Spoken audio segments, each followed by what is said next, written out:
Alhamdulillahirabbil alamin. Assalatu wassalamu ala asrafil mursalin sayyidina wa maulana Muhammadin wa ala alihi washabihi ajmain, amma ba'du. Tayyib, fi hadzal nahar al mubarakah bina nasrullah illa azza wa jalla allazi qad atana ni'aman katsiran hatta nastati'an najtami fi hadzal zoom at-thayyibah. Salli wa nusalli ila habibina wa syafi'ina wa zukhrina biqaulil Allahumma sholli ala sayyidina Muhammad wa ala ali sayyidina Muhammad. Baik, di siang hari ini ayo mari kita berterima kasih kepada Allah atau bersyukur kepada Allah kita masih bisa diberi kesempatan untuk berkumpul di Zoom ini. Baik, kami dari kelompok 3 kelompok 2 akan mempresentasikan makalah yang berjudul Tujuan sebagai Faktor Pendidikan. Adapun anggotanya adalah saya sendiri sebagai moderator dan Nova Anggraini Putri Wirdayanti sebagai pemateri pertama dan Indri Supratiwi sebagai pemateri kedua dan Putri Diani sebagai pemateri ketiga. Baik, tanpa memperpanjang lagi, langsung saja kita mulai diskusi pada siang hari ini atau presentasi pada siang hari ini. Kepada pemateri pertama, Saudara Nova Anggraini, kami persilakan kepadanya. Syukran jazilan untuk Saudara Berry sebagai moderator. Sebelumnya mohon maaf, saya izin tidak membuka kamera karena di sini jaringannya sedang kurang stabil. Langsung saja saya sebagai pemateri 1 akan menjelaskan fungsi tujuan pendidikan. PPT-nya, Ber. Udah itu.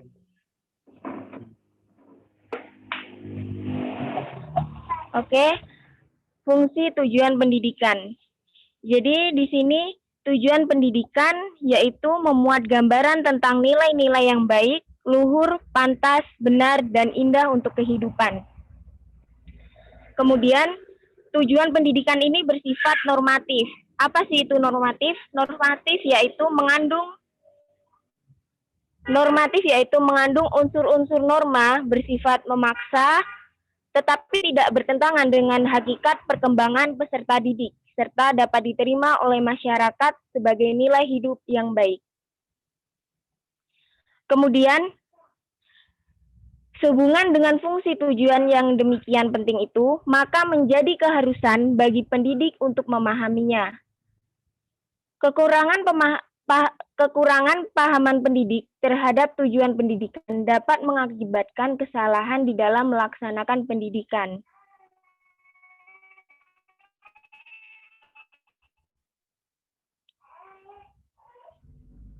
Kemudian gejala yang demikian oleh ada tokoh Langeveld disebut salah teoritis atau Langeveld 1955.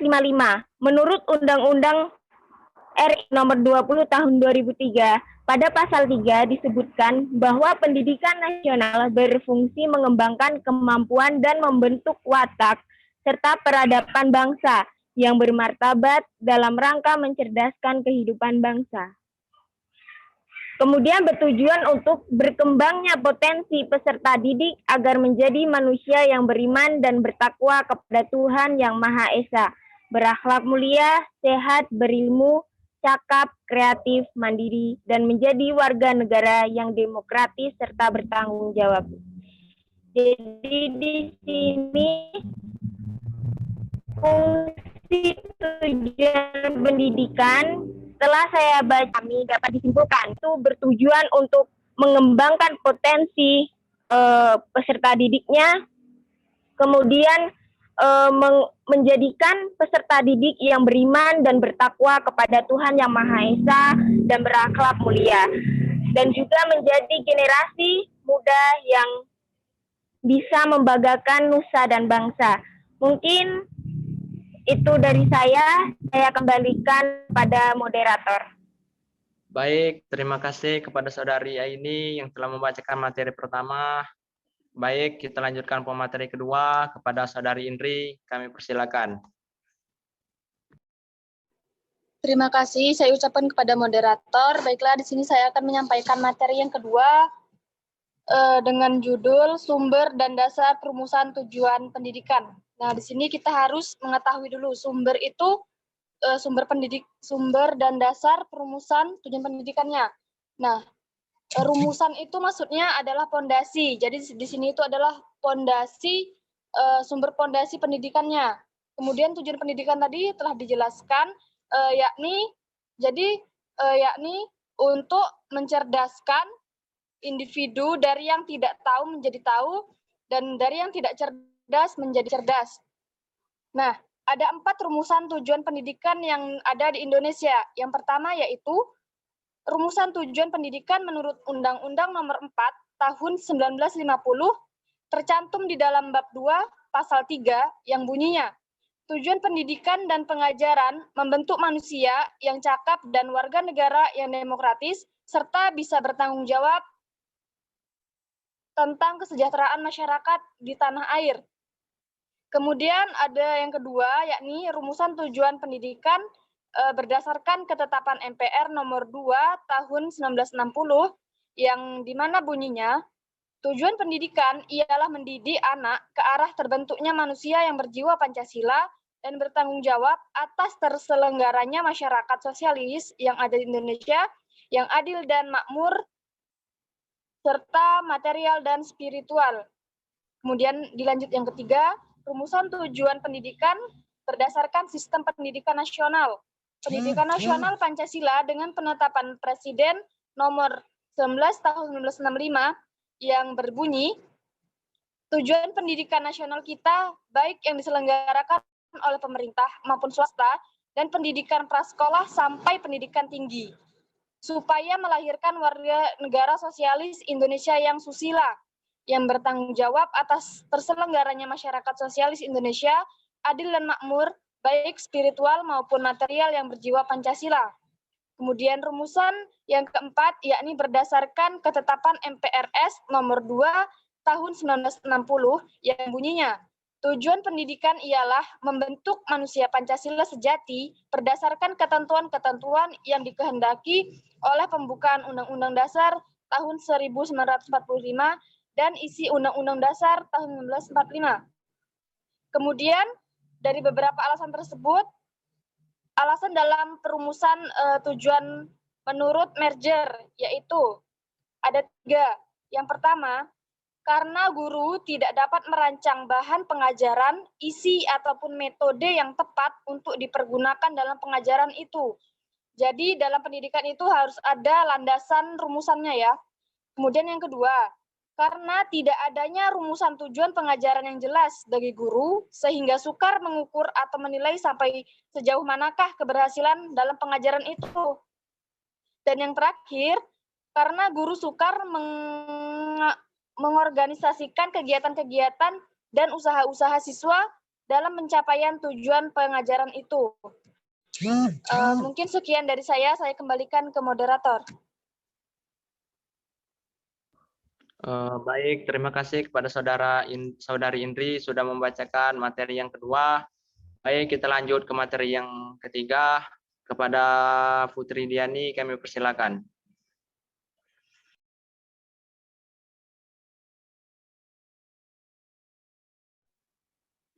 Baik, terima kasih kepada moderator. Baik, saya akan menjelaskan materi yang ketiga, yaitu jenis dan hierarki tujuan pendidikan.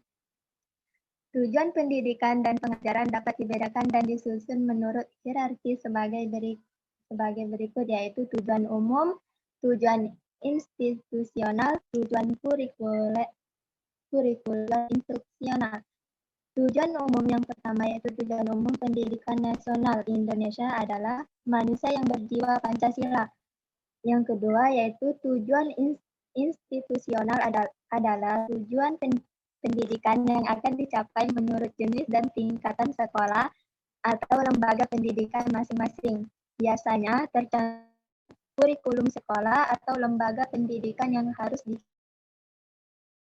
belajar. Tujuan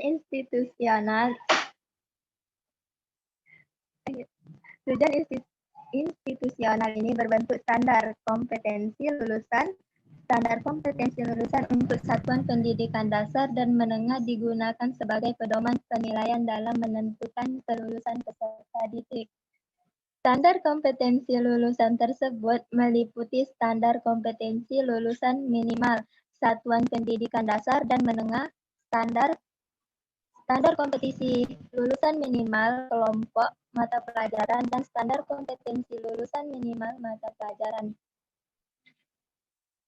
Peraturan Menteri Pendidikan Nasional Republik Indonesia Nomor 23 Tahun 2006 menetapkan standar kompetensi lulusan atau SKL untuk satuan pendidikan dasar dan menengah. Lampiran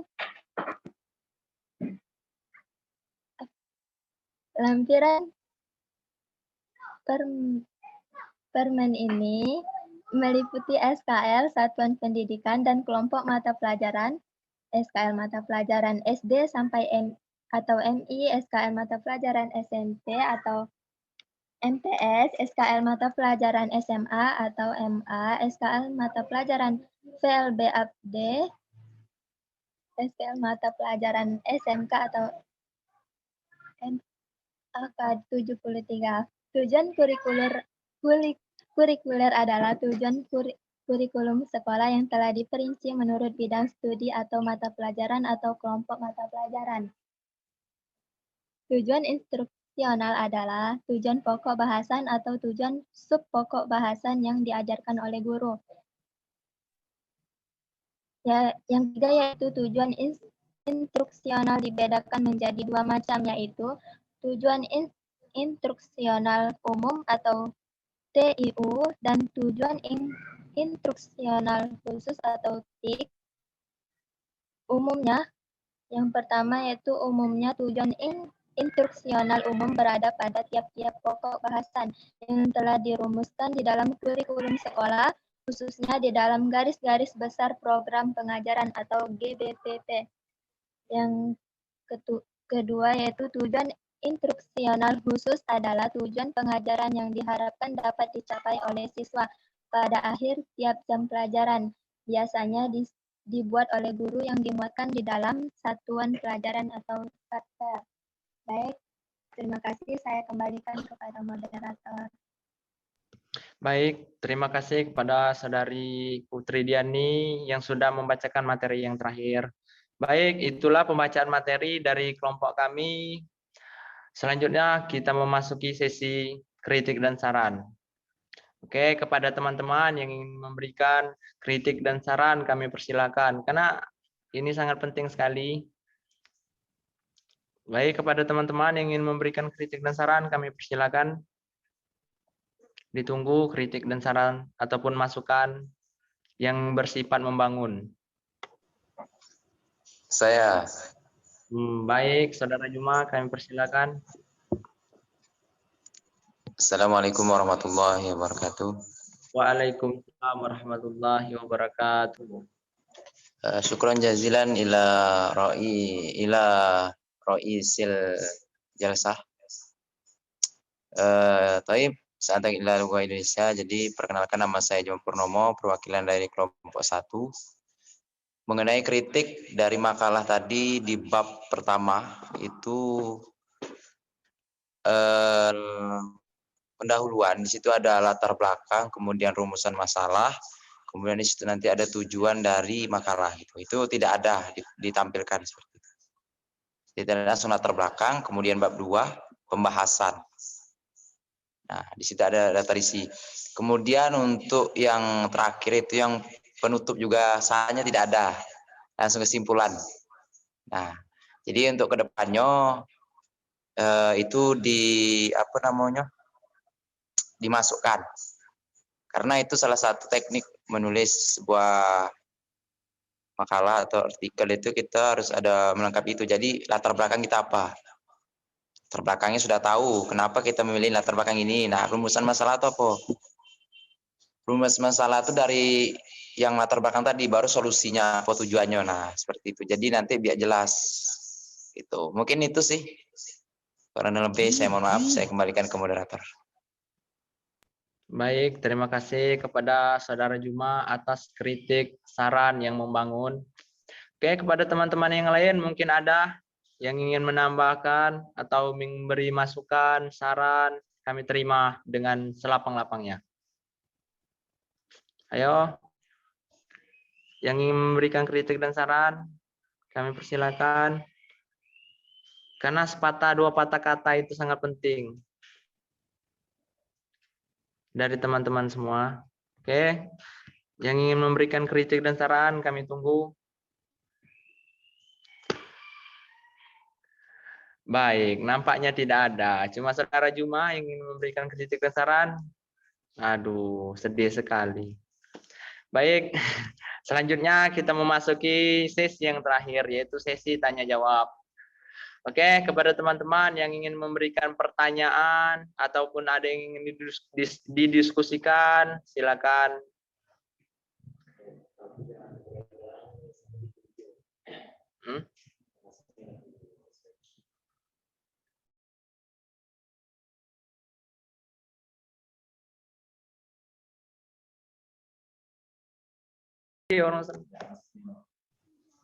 Saya.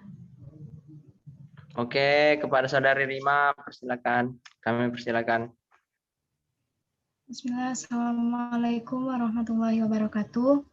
Perkenalkan, nama saya Rima Mutiara dari kelompok 3. Saya ingin bertanya kepada kelompok 2 mengenai tujuan pendidikan. Nah, apa saja tujuan umum pendidikan di Indonesia dan apakah tujuan tersebut sudah tercapai? Sekian dari saya, terima kasih. Wassalamualaikum warahmatullahi wabarakatuh. Baik, terima kasih pertanyaan dari Saudari. Tadi sudah Saudara Rima. Saudari Rima sudah bertanya. Selanjutnya kepada teman-teman yang lain yang ingin bertanya, kami silakan 3 pertanyaan saja. Kami batasi mengingat waktu. Baik, kepada teman-teman yang lain yang ingin bertanya atau ada yang ingin didiskusikan, silakan.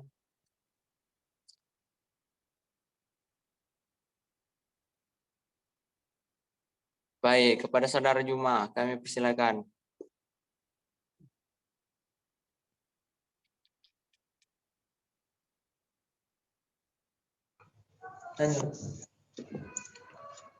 Baik, Assalamualaikum warahmatullahi wabarakatuh. Tidak ada suaranya, Jum. Aduh.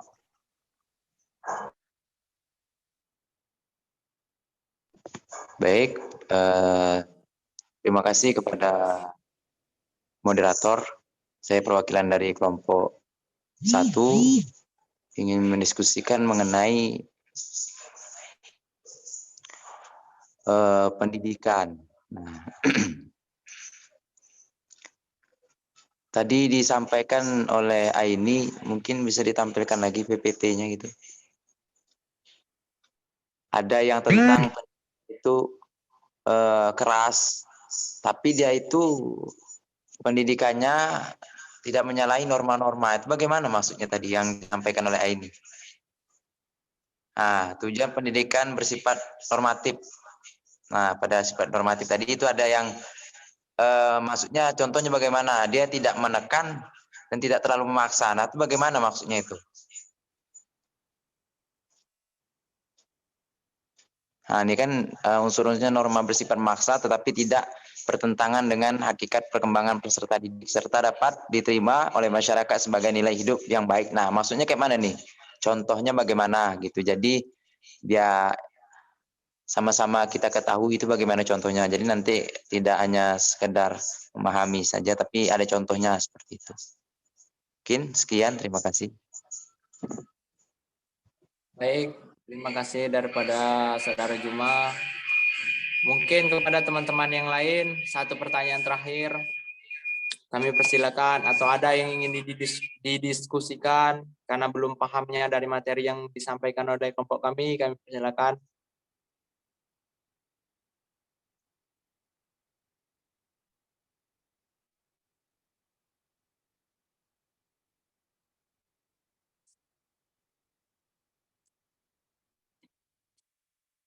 Ayo kepada teman-teman yang lain.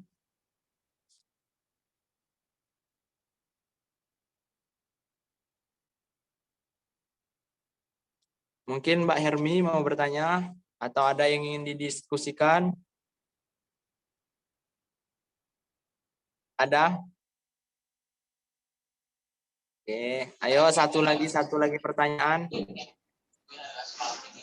Anaber. Saudari Hermi, kami persilakan. Itu ya, jadi jawabannya cacing. Nanti kita bikin juga lah materi-materi. Bismillahirrahmanirrahim. Assalamualaikum warahmatullahi wabarakatuh. Ana izin bertanya kepada kelompok 2 masalah terkait dengan tujuan pendidikan tadi. Bagaimana menurut tanggapan dari kelompok 2 jika seorang pendidik yang mendidik anak-anak didiknya itu tidak dengan tanggung jawab, seperti kan sering kita temukan pendidik itu hanya masuk ke kelas, misalnya hanya membagikan LKS atau membagikan tugas tanpa menjelaskan sedikit ataupun hanya memberi tugas gitu. Tanpa itu tuh bagaimana menurut kalian tanggapan seorang pendidik yang seperti itu? Apakah seorang pendidik itu yang tidak punya metode, atau dia itu seorang pendidik yang tidak berkualitas, atau bagaimana itu bagaimana menurut kalian itu? Kan juga salah satu dari tujuan pendidikan gitu.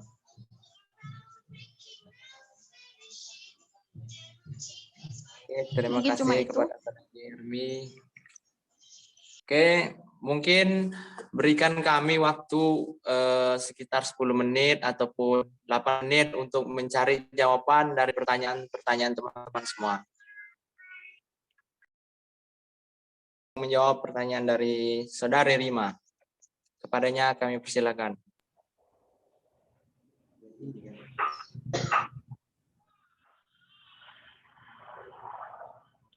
Assalamualaikum warahmatullahi wabarakatuh. Terima kasih untuk Saudara Berry sebagai moderator telah mengizinkan saya untuk menjawab pertanyaan dari Saudari Rima tentang tujuan pendidikan yang umum yang ada di Indonesia. Jadi sebelum kita memasuki tujuan pendidikan umum yang ada di Indonesia, saya akan memberikan tujuan pendidikan secara umum. Tujuan pendidikan secara umum ini untuk mencapai kedewasaan jasmani dan rohani anak didik. Pertumbuhan jasmani yang dimaksud dalam tujuan pendidikan adalah apabila batas pertumbuhan fisik maksimal yang bisa dicapai oleh seorang anak. Sementara kedewasaan rohani dalam tujuan pendidikan berarti seorang anak untuk menolong diri sendiri ketika mengalami permasalahan dan mampu bertanggung jawab atas semua perbuatannya. Jadi, apakah tujuan pendidikan secara umum ini sudah dicapai, itu tergantung oleh peserta didiknya itu sendiri, tergantung pribadi peserta didik itu sendiri. Apakah dia sudah mampu mencapai tujuan pendidikan yang dia lakukan atau belum.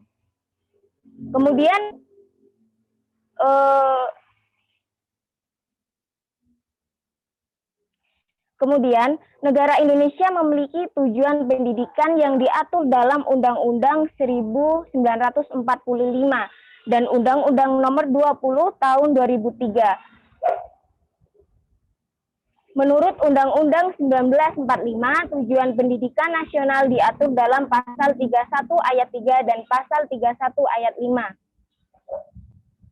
Undang-Undang Pasal 31 Ayat 3 menyebutkan pemerintah mengusahakan dan menyelenggarakan satu sistem pendidikan nasional yang meningkatkan keimanan dan ketakwaan serta akhlak mulia dalam rangka mencerdaskan kehidupan bangsa yang diatur dengan undang-undang. Jadi sudah kita ketahui di dalam pasal 31 ayat 3 tersebut pemerintah nih mengusahakan dan menyelenggarakan satu sistem pendidikan nasional.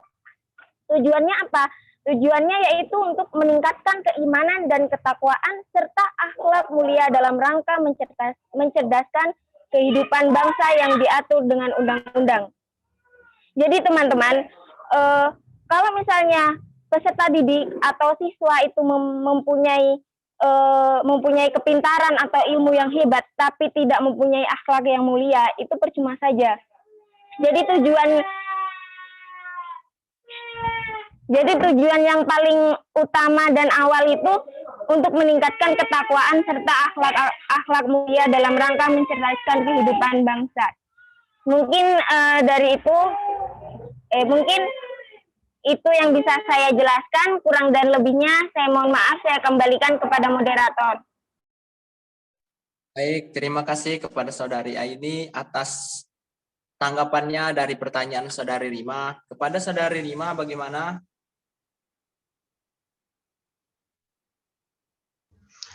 Insya Allah dapat dimengerti. Syukran. Dapat dimengerti dan bisa dipahami? Baik, terima kasih kepada Saudari Rima. Oke, kami lanjutkan ke pertanyaan Hermiwati yang akan dijawab oleh Saudari Indri. Dan mohon maaf, mungkin beliau tidak bisa membuka kamera karena mungkin kanal jaringan. Kepadanya kami persilakan. Terima kasih kepada moderator. Baiklah, tanggapan dari kelompok kami.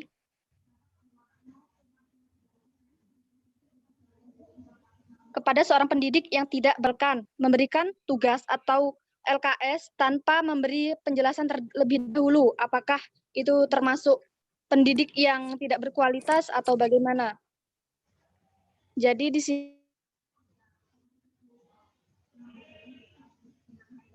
sini saya jawab, tanggung jawab seorang guru itu diantaranya adalah untuk menciptakan suasana atau membuat suasana yang baik saat proses pembelajaran, agar di dalam proses pembelajaran itu tercapailah semangat di dalam diri peserta didik.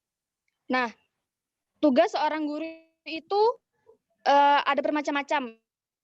Yang pertama, guru bertugas memberikan contoh yang baik kepada peserta didiknya. Kemudian tugas termasuk bidang profesi, bidang kemanusiaan, dan bidang kemasyarakatan. Nah, menurut Hamalik, tanggung jawab guru itu yang pertama, guru harus menuntut murid-murid harus untuk belajar, di mana jika siswanya itu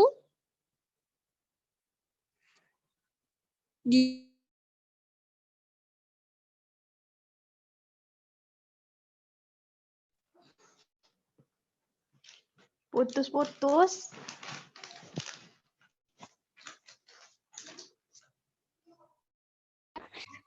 Menurut Hamalik, tanggung jawab seorang guru itu yang pertama, guru harus yang terpenting adalah merencanakan dirinya untuk melakukan kegiatan belajar. Nah, harus melakukan pembinaan terhadap diri seorang siswa, baik dalam kepribadiannya, watak, dan jasmaninya. Jadi di sini, jika guru yang seperti tadi memberikan tugas tanpa memberi penjelasan itu dapat dikategorikan tidak paham akan tugasnya sebagai seorang guru, karena hakikatnya seorang guru itu selain memberikan pelajaran, dia itu harus mencontohkan juga bagaimana menjadi individu yang baik. Dari sikapnya saja sudah tidak mencerminkan bagaimana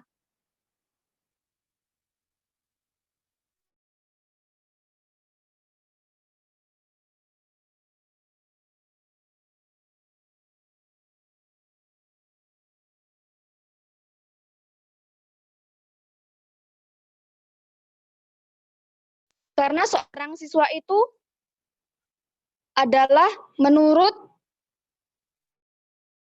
atau mengikuti apa yang dilakukan oleh gurunya, karena guru itu singkatannya digugu dan tiru. Nah, Seorang guru yang baik itu seharusnya tidak hanya memberikan materi saja, tapi juga seorang guru yang baik harus memberikan bimbingan untuk membuat peserta didiknya itu memiliki akhlak yang mulia. Karena percuma saja jika murid yang dididiknya itu pandai, namun akhlaknya itu sangat minim. Jadi itulah tadi kesimpulannya, seorang guru yang seperti itu adalah guru yang tidak paham akan perannya sebagai seorang guru. Mungkin itu yang dapat saya sampaikan. Maaf juga di sini sinyalnya tidak baik.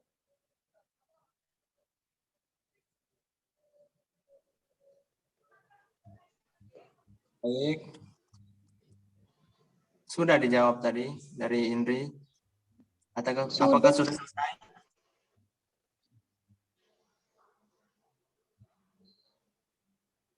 Oke, mohon maaf atas karena terkendala sinyal mungkin, jadinya terputus-putus dari segi penjawaban. Oke, kepada Saudari Hermi bagaimana? Bisa dipahami? Kalau belum, mungkin kita akan lanjutkan diskusi di WA. Karena mungkin mengingat waktu dari Zoom ini kan bisa terbatas. dipahami. Cuma boleh nambah. Oh. Silakan. Dipersilakan dengan seluas-luasnya.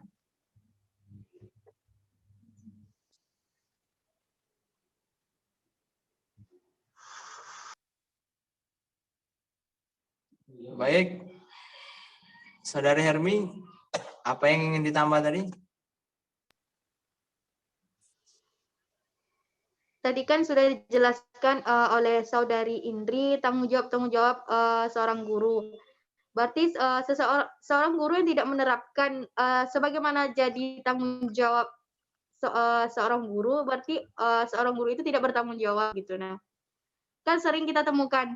Nah, mungkin Saudara Berry sendiri bisa menjelaskan bagaimana kita mengatasi guru-guru yang seperti itu. Sering sekali kita ketemu di setiap sekolah itu pasti ada salah guru gitu. Nah, ya tidak menjalankan sesuai dengan tanggung jawab sebagai guru gitu. Mengatasinya itu bagaimana gitu? Baik, saya akan menambahkan sedikit. Begini ya, kalau kita berbicara tentang guru atau tenaga pengajar atau pendidik, bedakan ya, seorang guru itu kan, arti dari guru itu kan digugu dan ditiru. Nah, jadi kalau kita sudah menjadi seorang guru, jadi kita memiliki beban, maksudnya memiliki tanggung jawab, gimana caranya agar anak didik kita ini bisa teratur, bisa menerima, bisa cerdas gitu. Itu tanggung jawab dari kita. Tapi kebanyakan dari kita atau pengajar di Indonesia ini mereka cuma mengira mereka itu cuma sebatas mengajar. Maksudnya apa yang mereka ingin ajarkan kepada anak didik mereka, nah sudah setelah mereka selesai mengajar sudah gitu nah. Tidak ada lagi yang lain gitu nah. Padahal di Indonesia ini kita tuh dituntut kalau sudah menjadi guru atau tenaga pengajar, kita dituntut menjadi gimana caranya agar anak didik kita itu mengikuti kita, mereka menggugu dan meniru kita. Tapi untuk menghadapi masalah seperti ini, kalau kita lihat di luar negeri itu mereka tuh sebelum dibiarkan mendidik, mereka tuh kayak punya training gitu nah. Mereka itu dites dulu kejiwaannya gitu nah. Mereka itu dites dulu kejiwaannya.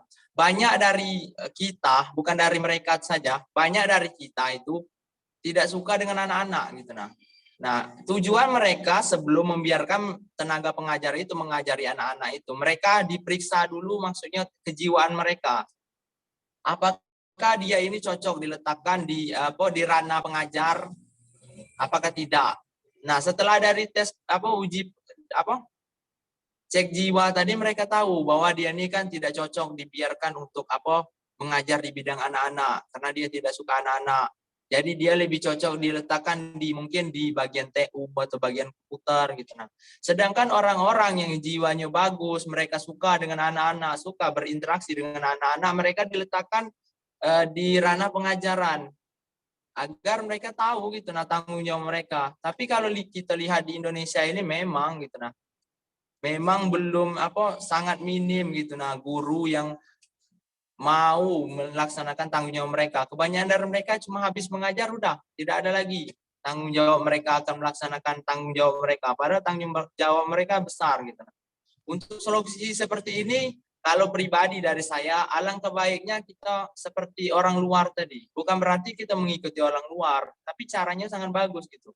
Sebelum kita ini kan akan jadi calon pendidik gitu. Nah, kita dites dulu kejiwaan kita ini gitu. Nah, apakah kita ini cocok beradaptasi dengan orang banyak? Apakah kita ini cocok gitu. Nah, menghadapi anak-anak banyak. Kalau kita ini cocok, nah saya yakin kita pasti akan mendidik, akan membimbing, akan membiarkan anak didik kita itu menggugu dan meniru kita. Itu nah saya rasa. Sebelum membiarkan kita tuh harus punya training dulu. Punya training itu kan ibaratkan uji coba gitu nah. Mungkin nanti kita masukkan dulu kita ke sebelum kita dibiarkan menjadi PNS gitu. Kita dibiarkan di ruangan khusus yang ada mahasiswanya gitu nah. Gimana sih kita menghadapinya? Apakah kita habis mengajar udah gitu pulang, tidak ada memiliki beban apa-apa? Nah, jadi saya rangkumkan gitu nah, alangkah baiknya untuk kita Indonesia ini sebelum membiarkan tenaga pengajar itu kita lihat dulu. Kebanyakan dari kita bilang, wih dosen itu killer, wih dosen itu dia galak. Karena mereka tuh gini, tidak ada training sebelum mereka dilepaskan untuk mengajar mahasiswa. Kebanyakan begitu. Kalau di luar tuh tidak. Mereka di training dulu, mereka dites dulu kejiwaannya. Apakah mereka ini cocok menghadapi anak-anak? Kalau cocok, udah dibiarkan. Karena ngapa? Karena mereka sudah cocok tadi, pasti mereka punya tanggung jawab. Sedangkan orang yang tidak suka anak-anak atau tidak suka berkerumun dengan orang banyak atau mengajar, mereka tidak cocok dibiarkan itu. Makanya kalau di sistem di luar negeri itu begitu mereka. Yang tidak cocok sosialnya berkomunikasi dengan orang banyak diletakkan di ranah seperti komputer atau TU itulah semacamnya kalau di Indonesia. Sedangkan yang memiliki kejiwaan yang baik, interaksinya dengan sosial bagus itu diletakkan di ranah pengajar. Nah, begitulah mungkin dari saya sedikit tambahan. Mungkin di sana banyak kesalahan, tapi itulah yang bisa saya sampaikan bahwasanya alangkah baiknya untuk mengatasi masalah di Indonesia itu kan seperti yang kita ketahui sangat banyak masalah seperti tenaga pengajar seperti itu. Mereka cuma mengajar tanpa menjalankan tanggung jawab mereka. Alangkah baiknya sebelum itu tadi kita tes dulu kejiwaan mereka, apakah mereka cocok berinteraksi dengan orang banyak. Jika cocok baru cocok, kita laksanakan training dulu. Nah, itulah mungkin dari saya. Oke, mungkin ada yang ingin ditanggapi lagi. Terima kasih banyak, Saudara Billy. Dari yang terakhir punya Juma. Juma tadi apa Jum? Mohon maaf Saudara Juma karena tidak dicatat. Apa tadi bisa diulangi?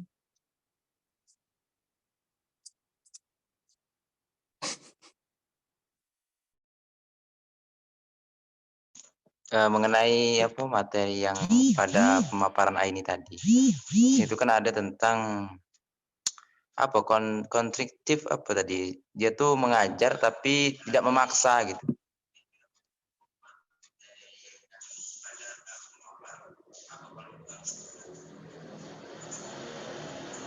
Coba dibuka dulu PPT, mungkin biar ditampilkan lagi.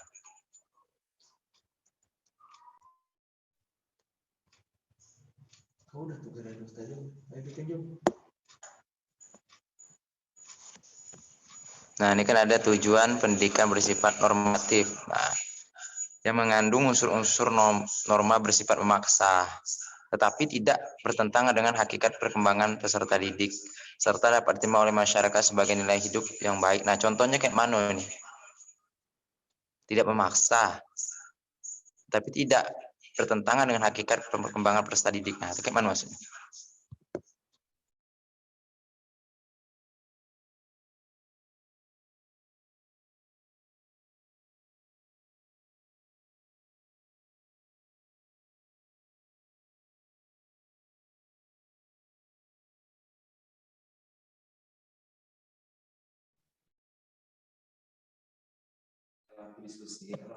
Baik, mungkin kepada Saudari Indri atau kepada Saudari Aini ingin mencoba menanggapi soal dari saudara Juma. Mungkin kepada mereka kami persilakan.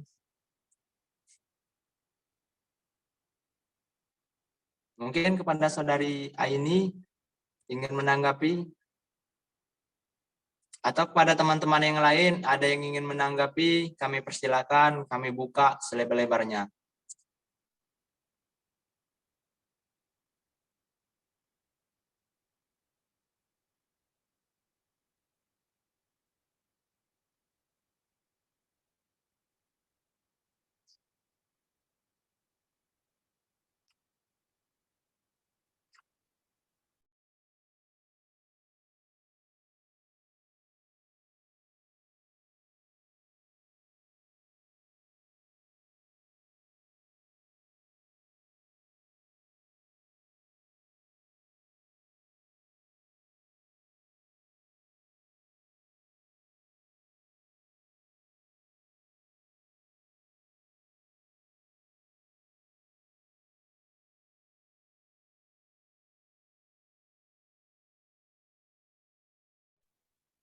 Oke, mungkin nampaknya kelompok kami Indri dan Aini, begitupun dengan Putri itu semuanya terkendala sinyal, mereka terkeluar gitu. Mungkin kepada teman-teman ada yang ingin membantu menanggapi pertanyaan dari saudara Juma, kami persilakan. Mungkin ada di sini bukan seperti tanya jawab gitu, cuma diskusikan gitu nah. Seperti apa sih contohnya gitu nah, unsur-unsur norma yang bersifat memaksa, tapi hakikatnya dia itu baik gitu nah, baik bagi perkembangan peserta didik gitu. Oke, kepada teman-teman yang ingin membantu menjawab atau menanggapi, kami persilakan.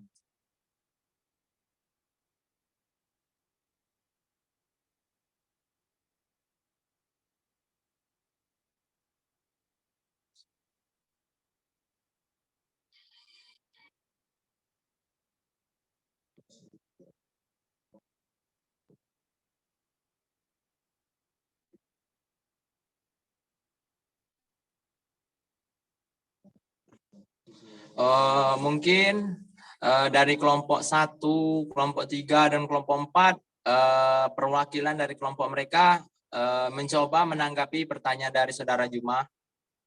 Karena saya sendiri minta maaf karena teman-teman saya semuanya terkendala sinyal, itu pun bukan disengaja, tapi karena memang sinyal gitu.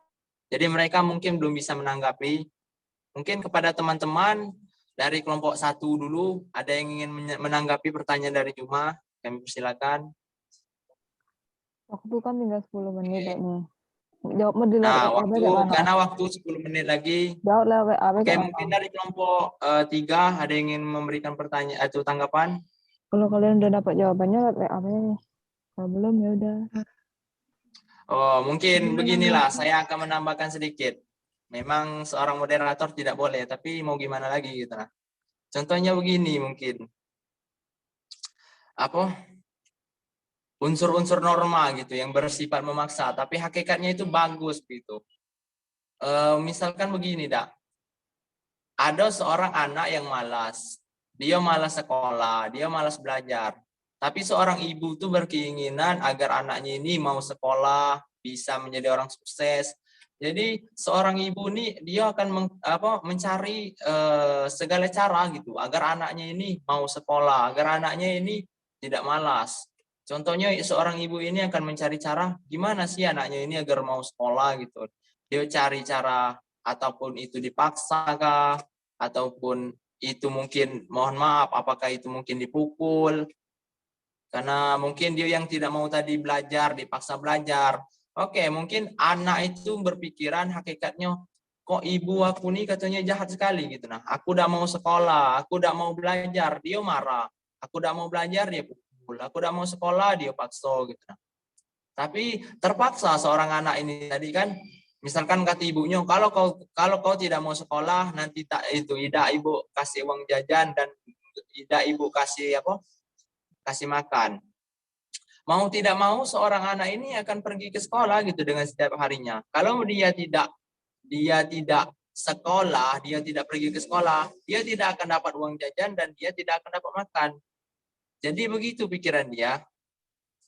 Nah, jadi dengan seiringnya anak itu memang berpikir ibu ini jahat sekali gitu. Nah, mentang-mentang aku udah mau sekolah, udah mau belajar, udah dikasih uang makan, udah dikasih jajan, dipukul lagi. Nah, oke, sekarang dia akan berpikiran ini bersifat memaksa gitu. Nah, tapi hakikatnya tengok 5 tahun ke depan, 6 tahun ke depan, dia akan terdidik begitu, terdidik, dia akan terbiasa. Dia pada saat dia sudah memasuki fase dewasa, dia akan berpikir, oh ternyata ini tujuan ibu saya dulu memarahi saya terus. Nah, saya berpikiran dulu bahwa ibu memarahi saya, memaksa saya untuk sekolah ini jahat, tapi ternyata tidak.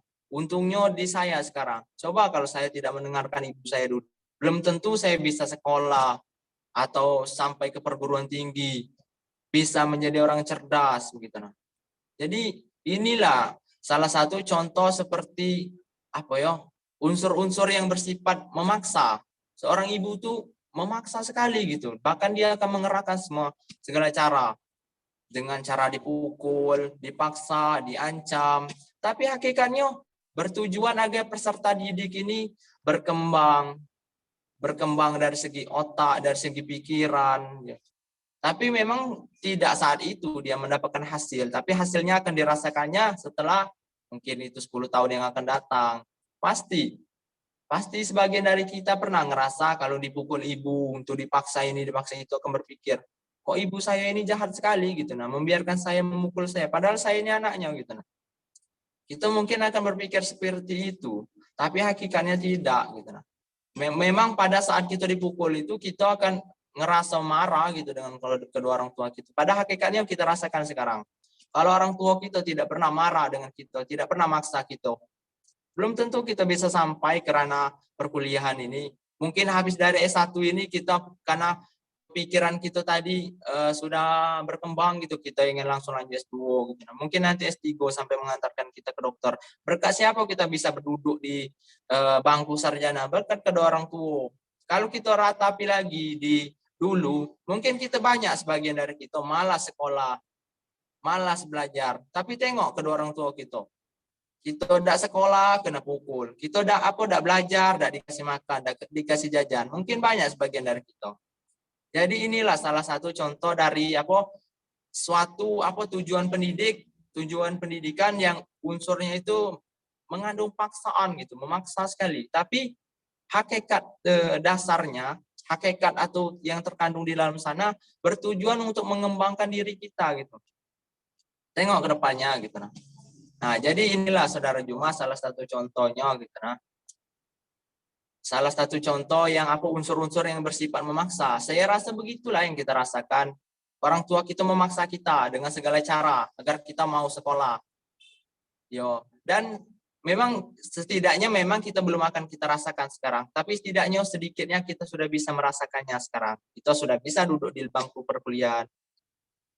Mungkin habis dari sini kita akan lanjut lagi. Itu siapa yang paling berperan besar? Peran orang tua yang paling besar.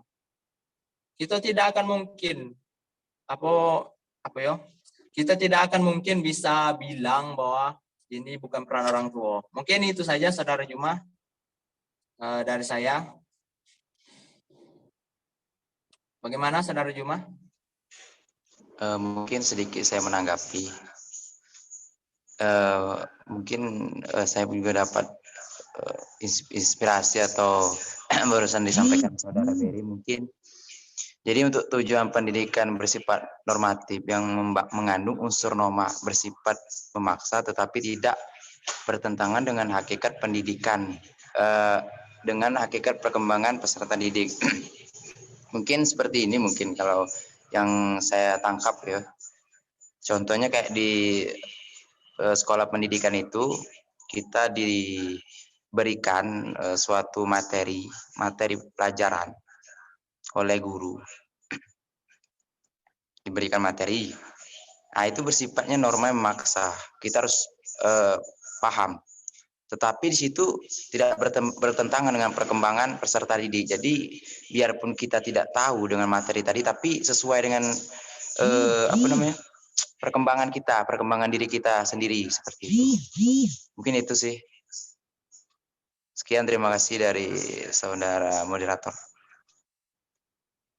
Baik, terima kasih kepada saudara Juma. Oke, kita memasuki sesi selanjutnya, yaitu sesi kesimpulan. Oke, kepada saudari Indri kami mohon untuk membacakan kesimpulan, mengingat waktu sebentar lagi. Sinyalnya Berry.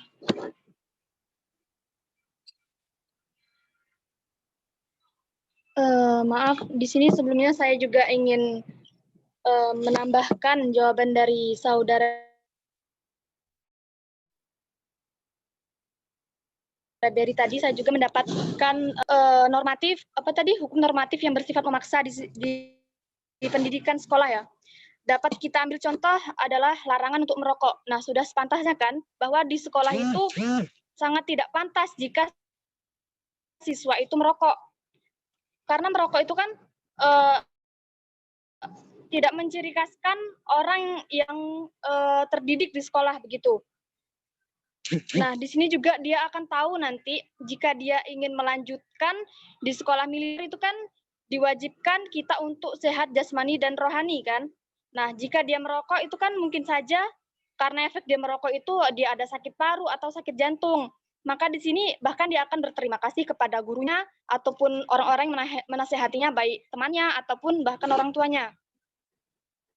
Jadi itu tuh bersifat memaksa, tetapi itu sangat baik untuk kedepannya individu tersebut. Oke, saya lanjutkan dengan penyampaian makalah. Penyampaian kesimpulan maksudnya. Mana tadi makalah? Tidak di itu ya, Ber.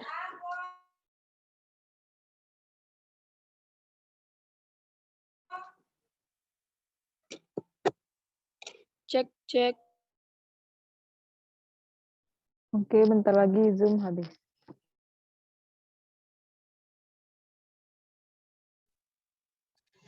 Baik, Indri mungkin dipercepat. Mungkin bisa tersisa 2 menitan lagi Zoom-nya.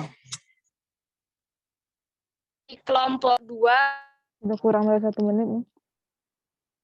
Kurang 1 yang menit penting lagi. di antara komponen-komponen pendidikan lainnya yang memuat gambaran tentang. Karena mungkin kita akan kuliah ilmu aswad juga. Mungkin kepada saudari Indri kami persilakan untuk menyampaikan kesimpulan. Kepadanya kami persilakan. Baiklah teman-teman, kita langsung saja masuk ke sesi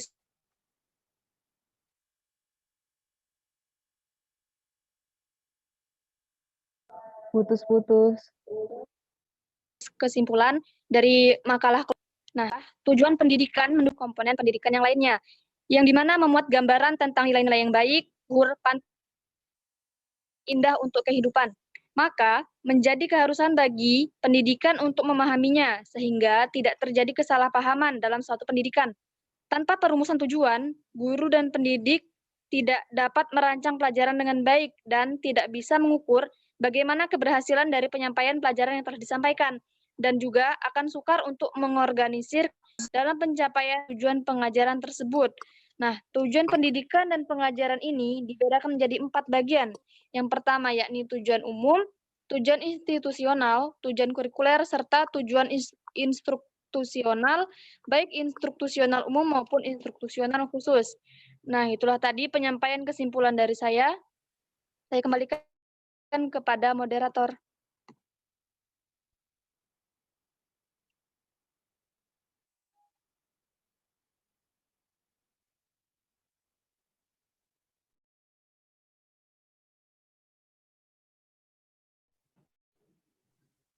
Termasuk.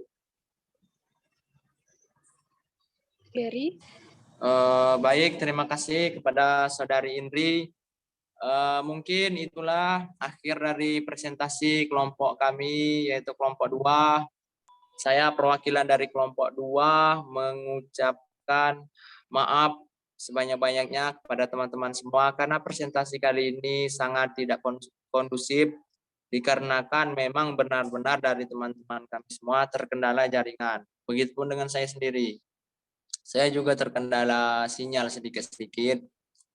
Dan itulah semuanya presentasi dari kelompok kami. Jika di sana terdapat banyak kekurangan, kami mohon ampun. Kami akhiri ihdinas siratal mustaqim. Wallahul muwaffiq ila aqwamit thoriq. Wassalamualaikum warahmatullahi wabarakatuh. Waalaikumsalam warahmatullahi wabarakatuh. Waalaikumsalam warahmatullahi wabarakatuh.